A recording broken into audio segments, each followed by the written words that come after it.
vraies voix Sud Radio. Christophe Bordet. Ami, entends-tu le vol noir des corbeaux sur nos plaines? Ouh là là, les partisans. Ami, entends-tu ces cris sourds du pays qu'on enchaîne? Ami cheminot, ne fais pas grève, s'il te plaît, s'il te plaît. Ça risque pas, La la li la. Les vraies voix sur Sud Radio avec Philippe Binger, Philippe Rossi, Jean Dorido et Trina. Notre grand débat, grève et manifestation du 5 décembre contre la réforme des retraites. Les cheminots sont en première ligne. 90% des trains sont annulés. Prennent-ils en otage les Français? 0826 300 300 et les réseaux sociaux. Trina. 60% de nos auditeurs votants pensent que non. On a Nathalie qui nous dit ceux qui vont faire une vingtaine de kilomètres à pied pour aller bosser au lieu d'avoir des transports vont clairement se sentir pris en otage et en aucun cas solidaire des grévistes. On prépare sa retraite en bossant, pas en faisant grève. Sud Radio, les vraies voix. Le débat est ouvert. Axel Persson, secrétaire général CGT du syndicat des cheminots, est avec nous. Bonsoir. Cheminot de Trappes, oui, bonsoir. Les cheminots de Trappes, les amis. Il faut le dire, il n'y a Faut pas le que des dire. footballeurs à Trappes. Non, il y a aussi des cheminots à Trappes. Voilà. Hein, alors ça veut dire que les cheminots d'ailleurs, on s'en fout. Les cheminots de Trappes, d'accord? Hein, non mais c'est vrai. C'est parce que il est très attaché à son territoire. il a raison. Ouais, oui, très parce attaché que à je son ne prétends pas territoire. représenter Tout Trappes. Tout Trappes. En tout cas, d'autres cheminots que ceux de Trappes. C'est pour ça que et de Rambouillet. Invité au téléphone, Michel Quidor, qui est pourtant bien réveillé, si je puis dire. Il sera avec nous dans un instant. Membre du bureau national de la FNOT, Fédération nationale des associations d'usagers des transports. Alors on commence avec vous, Axel Persson, puisque Michel Quidor se fait attendre visiblement. 90% de trains annulés.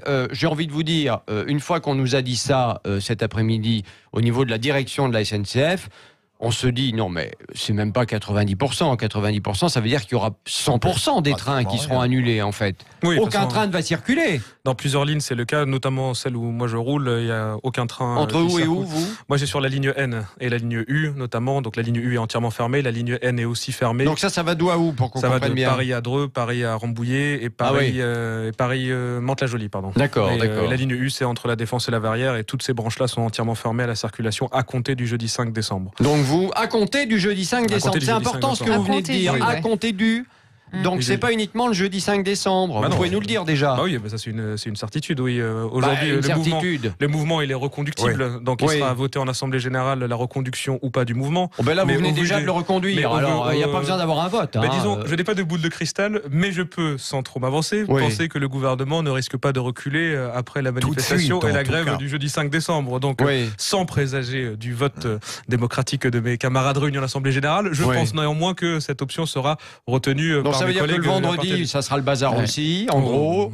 Le samedi, le bazar aussi. Le dimanche, le bazar aussi. Puis alors le lundi d'après, on verra bien, mais ça sera pas terrible non plus, quoi. On verra jour Hein par jour. Ouais. On verra jour par Ouais, jour. ouais, mais on a et bien compris verra ce que vous aussi- voulez dire, et on hein, verra aussi ouais. la position du gouvernement et du patronat, puisque c'est eux qui.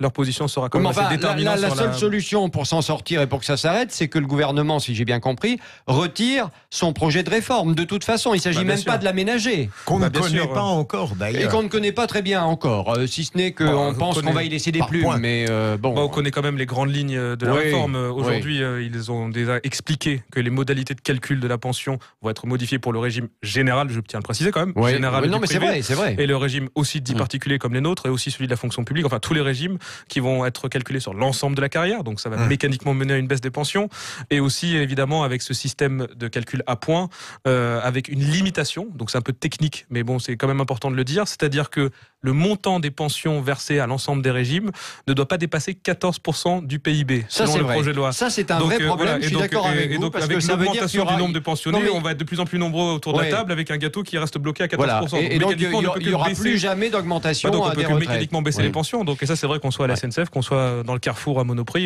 c'est C'est même la même tarif pour chose, tout le monde. ouais. Et donc c'est Michel- pour ça qu'on se bat tous ensemble. Absolument. Michel Quidor est avec nous au téléphone. Bonsoir. Bonsoir. La SNCF a annoncé 90% des trains annulés. Vous qui représentez évidemment les usagers du train, vous réagissez comment? Écoutez, la réaction est double. Tout d'abord, le mouvement est massif, c'est incontestable. Donc ça veut dire que la population va souffrir.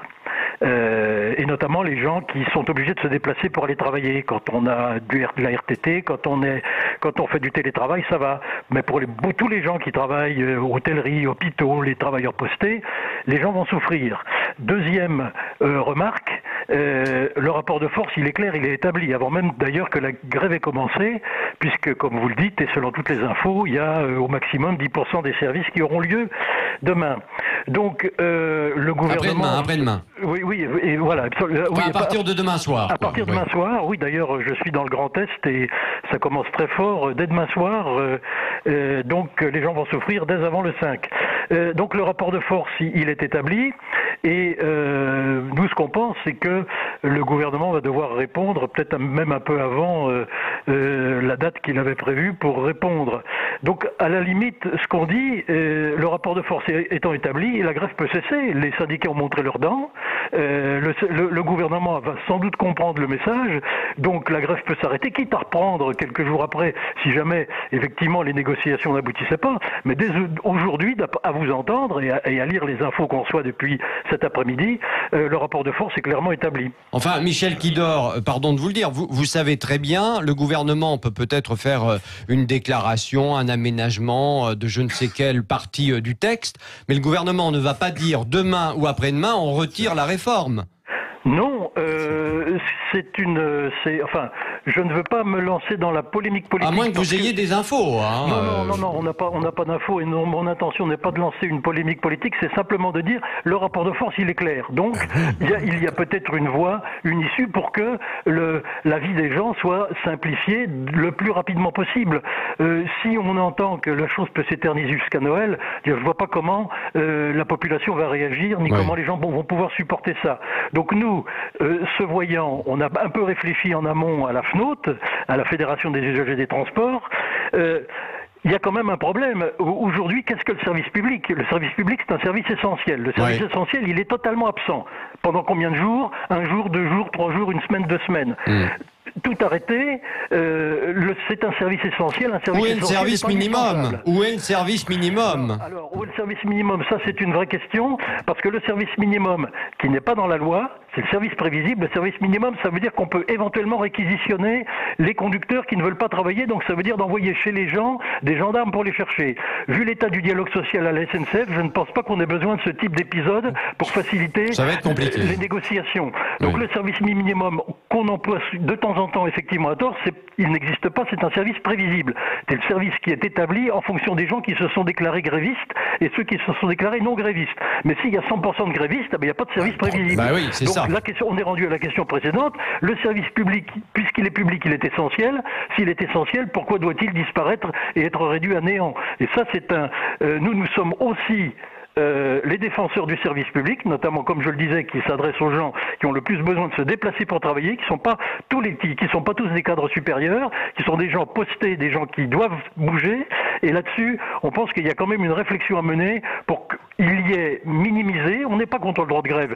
Simplement, ce service prévisible doit pouvoir être prévisible et peut-être faut-il trouver des moyens en négociation, pas forcément législatifs ou réglementaires, pour que les voyageurs qui doivent voyager, les gens qui sont absolument dans la nécessité de voyager, puissent le faire. Michel Quidor, très clairement, parce que les mots ont un sens, est-ce que pour vous c'est une prise d'otage des voyageurs de la SNCF ? Écoutez, j'aime pas beaucoup ce mot parce que ça a quand même une connotation. Ça rappelle d'autres choses, mais enfin bon, les mots ont un sens. Non, moi je pense qu'il serait plus juste de dire qu'on les instrumentalise pour faire pression, s'en servir par effet de levier pour faire pression sur le gouvernement, sur les décideurs politiques. Là, effectivement, on est la masse de manœuvre, pour reprendre un mot bien utilisé par certains. On est une masse de manœuvre et donc on est un peu les dindons de la farce. On regarde les trains, même pas, on ne la garde pas passer. On regarde les trains. Ah ben non, puisqu'ils ne roulent pas, donc c'est sûr. Oui. Donc on est, on est effectivement des instruments au service d'un combat qui n'est pas le nôtre. Nous, on n'est pas un parti politique, donc on est nous représentants des voyageurs. Il faut que les voyageurs puissent se déplacer. Allez. Axel Personne de la CGT va vous répondre, bien évidemment. J'avais envie d'aller même un petit peu plus loin, parce que quand on dit 90% des trains sont annulés, ça veut dire quand même derrière que la mobilisation des cheminots s'annonce comme sans précédent ? sans précédent. Non, je sais pas. Non, mais sans précédent. Après, quand on remonte un peu dans l'histoire, notamment les grèves des années 70-80, on doit avoir quand même des chiffres assez similaires. Oui. Ceci dit, c'est dans l'histoire récente, oui, il n'y a pas de précédent récent en termes de caractère massif de la mobilisation, puisque les chiffres dont on dispose aujourd'hui, c'est qu'avec certitude, c'est qu'il y a plus de 80%, je crois que c'est 84%, par exemple, des conducteurs dont je suis qui seront en grève à compter du jeudi 5 décembre. Ouais. Et pour les autres, quels que soient les trains, oui, voilà, TER, là, c'est TGV, tout amalgamé, y compris les conducteurs de marchandises, et notamment dans l'autre catégorie de personnel, notamment ce qu'on appelle les sédentaires, par exemple les aiguilleurs, les régulateurs, ceux qui travaillent dans les ateliers. On est à minima à 56% de grévistes, à minima, parce que les chiffres vont encore monter. Et ça, c'est les chiffres dont disposait à peu près autour de midi aujourd'hui. Ce qui indique en effet, comme il faut pas être devin pour l'avoir compris, que oui, la mobilisation elle est massive, et y compris, et ça c'est intéressant, y compris dans l'encadrement, qui n'est pas le plus enclin habituellement à faire grève, signe gros de la forte colère qui s'oppose, qui s'exprime au chemin de fer. Si vous le permettez, et il ne s'agit pas de vous reprocher une quelconque langue de bois, mais si vous vouliez sortir de la langue syndicale, est-ce que le motif de cette grève, qui s'annonce immense tout de même, est réellement syndical, ou est-ce que, pardon pour la vulgarité, vous voulez faire la peau à Macron?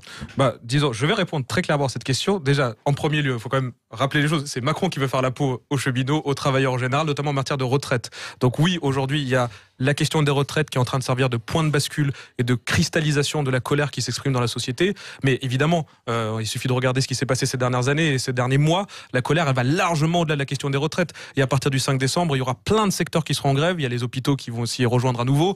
Il y a évidemment plein d'entreprises du privé qui se mettent en grève. Par exemple, dans la zone industrielle de Trappes, à côté, dans les entreprises privées, il y a des entreprises de la métallurgie qui en profitent aujourd'hui pour dire maintenant, on y va aussi contre les restructurations qu'on nous impose, contre les blocages des salaires qu'on nous impose. Donc oui, la colère, ça dépasse la colère, réforme des elle va retraites. bien sûr au-delà de la question des retraites. L'avantage, en effet, là pour le coup en tant que militant, c'est que Macron fait le choix, peut-être parce qu'il est un peu arrogant, d'attaquer tout le monde en même temps. Donc là, tout le monde dit on va se défendre tous ensemble. D'ailleurs, c'est intéressant parce que ce matin, je ne sais plus quel journaliste collègue me disait par exemple, c'est la queue de la comète des gilets jaunes depuis un an. Ouais. J'ai dit non, c'est pas la queue de la comète. Ça peut être pire que le mouvement des Gilets jaunes, parce que là, c'est structuré, il y a les syndicats, tout le monde rentre dans la danse, les avocats, etc. Enfin, il y a énormément de monde, c'est très diversifié. Donc, oui, nous, on pense que c'est plutôt enthousiasmant comme perspective. Après, ça dépend de quel point de vue on se place, mais nous, on pense au contraire qu'il y a beaucoup de possibilités pour nous, et on va les saisir. On va vous reposer la question dans un instant. Je voulais vous donner une petite info qui vient de nous parvenir en termes de sécurité, parce qu'évidemment, l'inquiétude, c'est autour de la sécurité des manifestations, des éventuelles violences, des conséquences que cela pourrait avoir. Alors on apprend donc que il y aura des caméras tactiques, 6 canons lanceurs d'eau à Paris, 3 drones. La manifestation sera très encadrée dans la capitale, 55 forces lourdes, 16 unités mobiles seront déployées, la moitié de tout, tenez-vous bien, la moitié de tous les effectifs disponibles en France. C'est quand même énorme, donc effectivement, on verra comment tout ça va se dérouler, on verra s'il y a de la provoque d'un côté, de l'autre, bien évidemment. Vous l'avez déjà répondu à la question. On espère que non, mais non, mais vous avez déjà répondu à la question. Mais tout simplement parce qu'il y a des faits quand même, il y a des faits, donc là aussi, forcément, on peut avoir des inquiétudes. Allez, on vous pose donc cette question. Grève et manifestation du 5 décembre contre la réforme des retraites. Les cheminots en première ligne, 90% des trains annulés. Prennent-ils en otage les Français? 0826 300 300, vous êtes les bienvenus. Et puis les réseaux sociaux, Trina. Eh bien, c'est toujours non, pour l'instant, à hauteur de 61% pour nos auditeurs votants. Allez, à tout de suite dans Les Vraies Voix sur Sud Radio.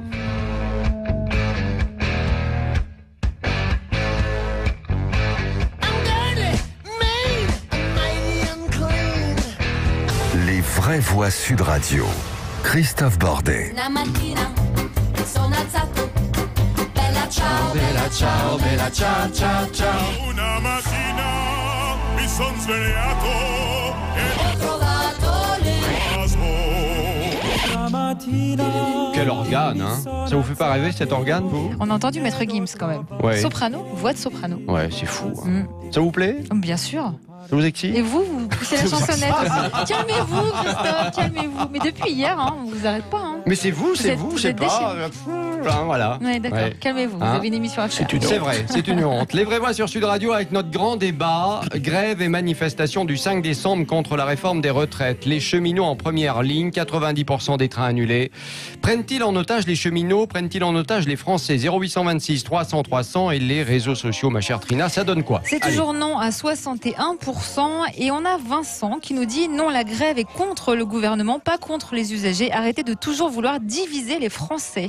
Non mais c'est pas nous qui divisons les Français, pardon, mais je crois d'abord que c'est la politique qui est mise en place qui divise les Français. C'est un avis personnel en tout cas. Est-ce qu'on avait besoin de faire une réforme des retraites maintenant? C'est la question qu'on se posait déjà ce matin dans le Grand Matin Sud Radio à un moment dans notre débat. Est-ce que c'était nécessaire? On nous dit finalement, il y a tout un tas de spécialistes qui nous disent que les retraites sont à l'équilibre financièrement parlant. Donc si elles sont à l'équilibre financièrement parlant, je vois pas pourquoi on nous sort encore une réforme des retraites maintenant. Et puis le problème, il n'est pas au niveau des retraites. Le problème, à mon avis, il est qu'il faudrait qu'il y ait du travail dans ce pays, que les gens travaillent et cotisent, et le problème des retraites, il serait réglé. Sauf qu'on a fait le choix du chômage, voilà, depuis 20 ans, 30 ans. Et puis pour attaquer les régimes spéciaux qui sont assez scandaleux, il était peut-être pas nécessaire de changer tout le système des retraites. Eh bien voilà, on est assez d'accord. Scandaleux de mon point de vue. Hein. Oui, et du mien aussi. Je voulais rassurer. Alors, je vais hein, pouvoir répondre quand même.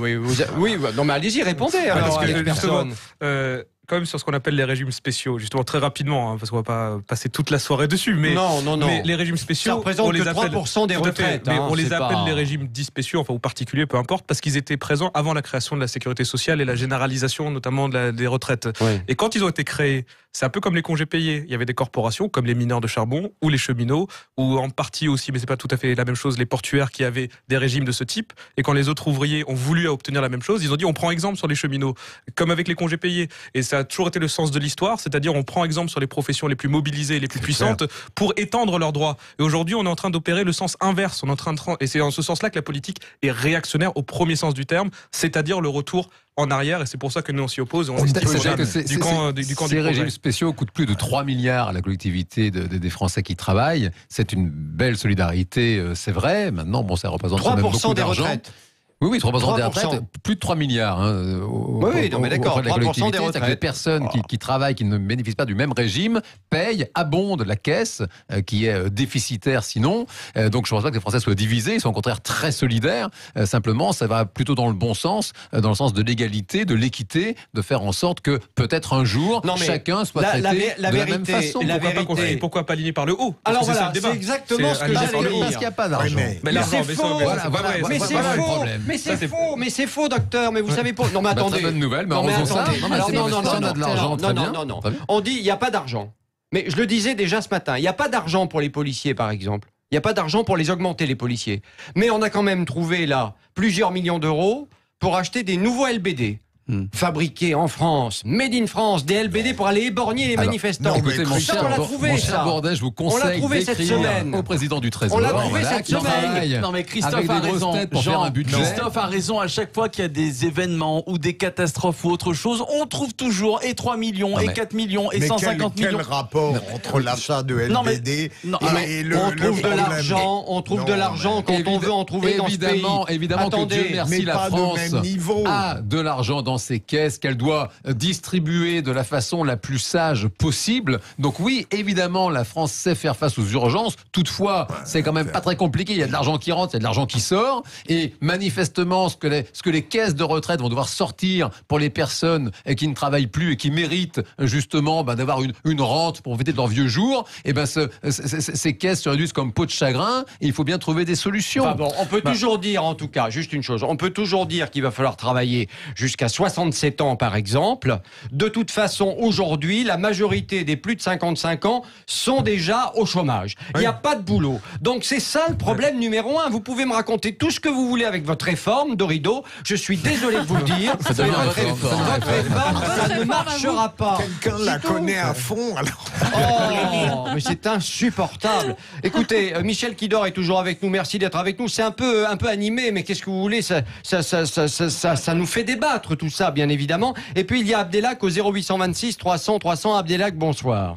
Bonsoir. J'espère que vous allez calmer un peu tout le monde, hein, parce que c'est Ouais, je vais les c'est pas calmer. facile. Moi, Oui. J'adore mon pays, j'adore la France, c'est un pays extraordinaire. Mais qu'est-ce que c'est gonflant d'y travailler. Putain, je suis artisan. Oui. Nous, on est les prostituées du système. Nous, on peut pas faire de grève, on peut pas revenir nos fraises, on peut pas être en arrêt maladie, on peut pas réclamer plus pour nos retraites. Et là, quand ils prennent en otage la SNCF et des milliers de gens, où ils décrètent quand est-ce qu'ils vont faire un jour de grève, bon, que les avocats le fassent, ils nous dérangent pas. Mais quand ça vient, c'est quand même le peuple qui paie les creux de la SNCF. Merci Abdelhak. Merci pour votre témoignage. Pardon ? Mais je vous remercie Abdelhak pour ce témoignage. Je vous rejoins à 100%. Il n'a pas terminé Abdelhak. Parce que vous êtes d'accord avec lui. Absolument.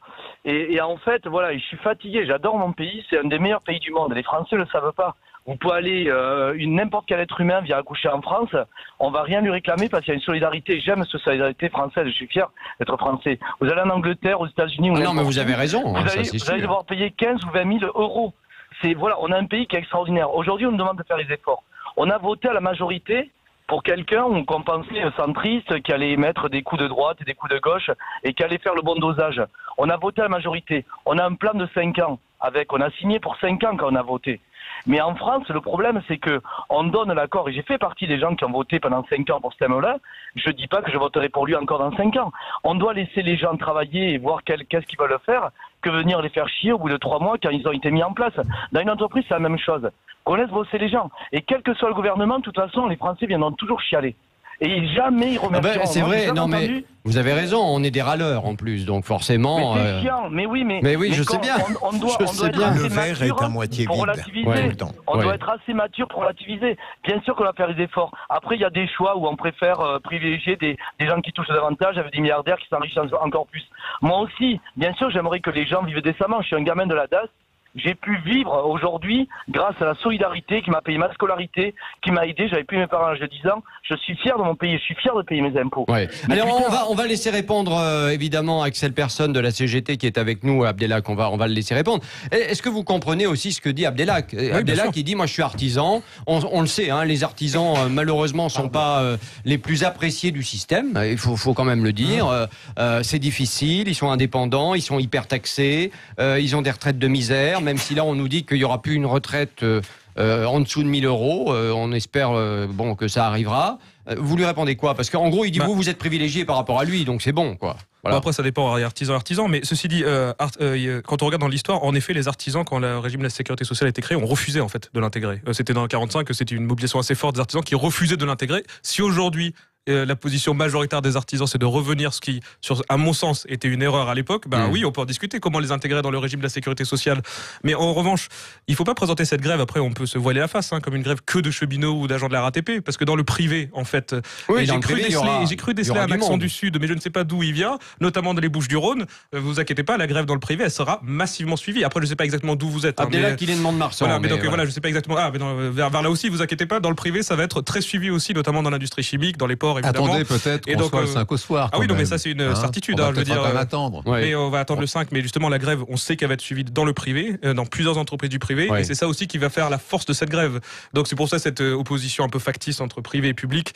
À mon avis, elle n'a pas lieu. Et de toute façon, si vous voulez avoir les mêmes droits que nous, il n'y a pas de problème. Nous, on s'y oppose pas, mais il faut se battre avec nous. C'est aussi simple que ça. Sinon, on peut juste finir à pleurer, à pleurnicher dans notre coin, mais ça n'apporte pas grand-chose. Le mot de la fin, il est bon lui. Il perd pas le nord. Quand on est d'accord avec lui, il est très bon.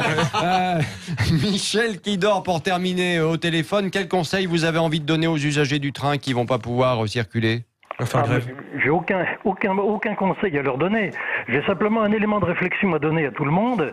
Aujourd'hui, pour se déplacer, aussi bien grande ligne que pour les trains du quotidien, le chemin de fer représente à tout casser 15% des déplacements. Tout le reste se font quasiment en voiture automobile, en voiture, généralement avec une personne seule à bord. Donc, là, il y aura du covoiturage. Oui, il y aura du covoiturage. Les 2 millions que représente le RER A et le RER B, 2 millions de voyageurs par jour, ils vont pas se déplacer en covoiturage ni en bicyclette. Et pour les faire circuler, il faudra une autoroute à 2 x 14 voies. Donc on n'en est pas là. Et simplement, ce que je veux dire, c'est que le train est un moyen de transport public puissant et respectueux de l'environnement. Mais continuons comme ça, sans attaquer le droit de grève. Mais réfléchissons simplement. C'est un service public, un service essentiel. Continuons comme ça. On va continuer la spirale descendante, les fermetures de lignes, les fermetures de gares. Donc, de grâce, réfléchissons qu'il y a un dialogue social qui s'installe à la SNCF meilleur meilleur qu'il a été jusqu'à ces derniers temps, parce que là, effectivement, il était déplorable et on en paye les pots cassés, mais réfléchissons aussi au rôle que va jouer le train et ne laissons pas disparaître quelque chose qui est extrêmement utile et qui est appelé un grand futur, un grand avenir. Merci beaucoup Michel Kidor d'avoir été avec nous dans Les Vraies Voix sur Sud Radio. Merci évidemment à Axel Persson qui reviendra nous voir. Il est en pleine forme, hein, comme vous l'avez remarqué. Il a pris des vitamines juste avant la grève. Et même s'il venait pas en personne, il est terrible. Hein. Oh, très bon, très bon. Non, mais on vous l'avait jamais fait ça. À mon avis, depuis l'école primaire. Quelqu'un de moins talentueux. Allez, la fin de notre débat. Cette année, c'était très bien. L'année prochaine, ça sera pire. Coluche. Grève et manifestation du 5 décembre contre la réforme des retraites. Les cheminots en première ligne prennent-ils les Français en otage? Résultat sur les réseaux sociaux, Trina. Eh bien, c'est non, à 62%. Dans un instant, les infos. À tout de suite dans Les Vraies Voix.